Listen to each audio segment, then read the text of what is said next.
तेजस्वी यादव की बात को तो बहुत गंभीरता से लेने का मतलब नहीं। कार थी 15 साल तक, तो इन्होंने एक रोजगार नहीं दिया, लेकिन अब कह रहे हैं कि हम आएंगे तो 10 लाख की नौकरी दे देंगे। तो उनकी बात का गंभीरता से लेने का कोई मतलब नहीं। उनको तो इस बात का एहसास ही नहीं है कि 10 लाख नौकरी देने के लिए करना क्या पड़ेगा। उनके समझ के बाहर की चीज। एक साल में सरकार 10 लाख नौकरी सरकारी अगर दे दे तो मैंने ये कहा, ये पूरा अभियान उनके समर्थन में वापस लेंगे। यही नहीं, नीतीश कुमार का झंडा लेकर ढोने के लिए तैयार हैं अगर नीतीश कुमार 10 लाख लड़कों को नौकरी देकर दिखा दे। तेजस्वी यादव की बात को तो बहुत गंभीरता से लेने का मतलब नहीं, क्योंकि ये लोग तो कुछ भी कह सकते हैं। जिस पार्टी की सरकार, इनके मां और बाबूजी की सरकार थी 15 साल तक, तो इन्होंने एक रोजगार नहीं दिया, लेकिन अब कह रहे हैं कि हम आएंगे तो 10 लाख की नौकरी दे देंगे। तो उनकी बात का गंभीरता से लेने का कोई मतलब नहीं। उनको तो इस बात का एहसास ही नहीं है कि 10 लाख नौकरी देने के लिए करना क्या पड़ेगा, संसाधन क्या लगेगा।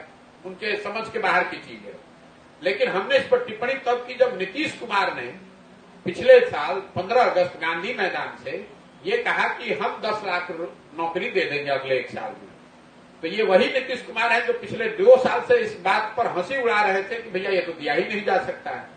तो मैंने ये कहा कि नीतीश कुमार को अगर रातों रात ये ज्ञान हो गया गठबंधन बनाने के बाद कि 10 लाख नौकरी दे सकते हैं, तो एक तो वो बात अविश्वसनीय है, क्योंकि अगर 10 लाख नौकरी दी जा सकती थी तो आप 17 साल से मुख्यमंत्री हैं, पहले क्यों नहीं दिया था।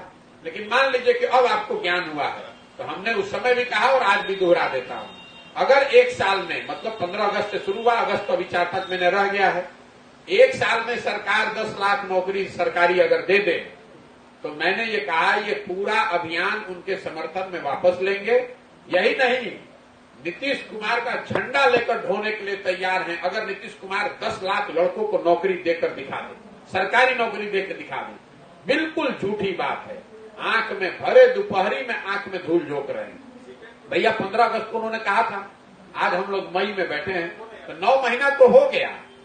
कितने लोगों को नौकरी मिली आप बताइए। आप तो पत्रकार हैं, कितने लोग हैं जिनको सरकारी नौकरी मिली है 10 लाख में।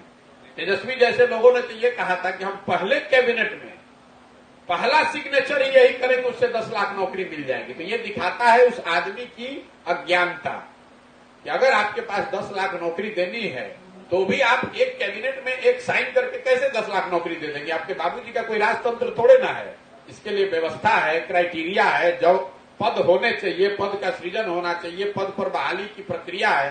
तो लोगों को, लोग ने गलती करी वो छोड़ दिए, उस नेता की सोच देखिए। कह रहे हैं, घूम घूम कर पूरे बिहार में कहा कि हम आएंगे और पहले ही कैबिनेट में पहला ही सिग्नेचर करेंगे कि 10 लाख लोगों को नौकरी मिल जाएगी।